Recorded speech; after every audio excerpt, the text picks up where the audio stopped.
Goodbye, Mr. Chips. Chapter number 3. First point. It was a small but very comfortable and sunny room. یہ ایک چھوٹا سا کمرہ تھا لیکن بڑا آرام دہ اور روشنی والا کمرہ تھا. That Mrs. Wickett let to him, جو کہ مسز وکٹ نے اس کو کرائے پر دیا.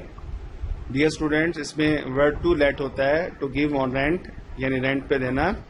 He always ordered a walnut cake, اور وہ اپنے مہمانوں کے لیے ہمیشہ جو تھا اخروٹ والا کیک کا آرڈر دیا کرتا تھا.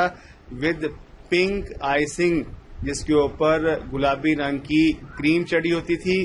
from ریڈاویز جو بیکری تھی. He would ask the new boys, اور وہ جو نئے طلبہ آیا کرتے تھے ان سے پوچھا کرتا where they lived, کہ وہ کہاں رہتے تھے. and if they had family connections at Brookfield, اور کیا ان کے بروک فیلڈ میں کوئی ذاتی اور خاندانی مراسم تھے. Next point. And he would smile, اور وہ مسکرایا کرتا تھا. And shake hand with them, اور ان سے ہاتھ ملایا کرتا تھا، مصافحہ کیا کرتا تھا. ان دا پورچ، جوڑی میں جب مہمان اس سے مل کے جاتے تو ان سے مصافحہ کرتا، اور جب وہ جاتے تو وہ اس کے بارے میں ریمارکس دیتے. اور دو طالب علم اس سے مل کے جا رہے تھے، انہوں نے کیا ریمارکس دیے. A most interesting time، یہ بڑا اچھا اور دلچسپ وقت تھا. جب طالب علم چلے گئے اور مسز وکٹ جو تھی اس کے کمرے میں آئی، اور وہ she wanted to collect the pots, tea pots وغیرہ کو اکٹھے کرنے کے لیے جب آئی تو مسٹر چپس نے اسے کہا A most interesting time، یہ بہت دلچسپ وقت تھا.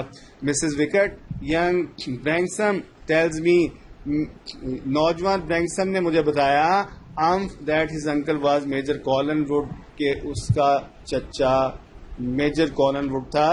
اور وہ یہ بتانا چاہتا ہے کہ میجر کالن ووڈ جو کہ بروک فیلڈ کا طالب علم ہوا کرتا تھا اور ہم سے پڑھ کے گیا.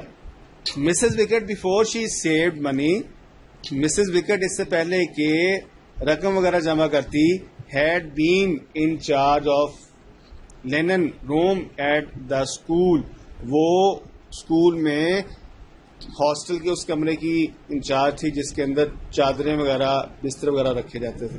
Next point. Pleasant life at Mrs Wickets, اور یہ مسز وکٹ کی ہاں بہت ہی خوشگوار قسم کی اور پرسکون زندگی تھی. Placid peaceful, pleasant full of charms, happy خوشگوار. His room was furnished simply, اس کا کمرہ جو تھا وہ بڑا اچھے انداز کے ساتھ سادہ طریقے سے آراستہ تھا. وتھ اسکول ماسٹرلی ٹیسٹ، جس میں کہ اسکول کی دلچسپی کی حامل چیزوں کی جھلک دکھائی دیتی تھی. A few بک شیلفس، کچھ کتابوں کی الماریاں تھیں. اینڈ اسپورٹنگ ٹرافیز، اور کچھ کھیل کی ٹرافیاں تھیں. مینٹل پیس، ایک مینٹل پیس کارنس تھا. کراؤڈیڈ وتھ فکسرز، اور اس کے اوپر خوبصورت آراستہ کرنے والے خوبصورت کارڈ تھے.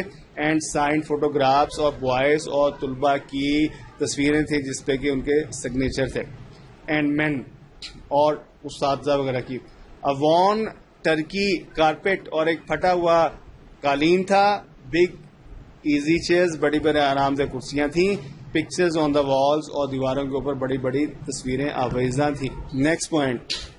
ہی ٹک ڈاؤن ورجل، اور مسٹر چپس اپنے جب سونے والے کمرے میں ہوتا تو وہ عام طور پر ورجل کو اٹھا لیتا. Virgil was actually Greek poet, یہ گریک پوئٹس ہیں. اور زینوفون، یہ بھی اولڈ اینشنٹ پوئٹس ہیں. And read for a few moments, اور ان کی کتابیں کچھ لمحے تک پڑھا کرتا تھا. Next point. He lived at Mrs Wickett's, وہ مسز وکٹ کے ہاں رہتا تھا.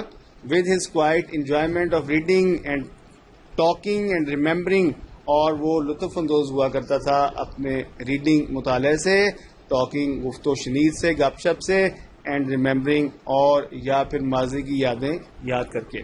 Next point.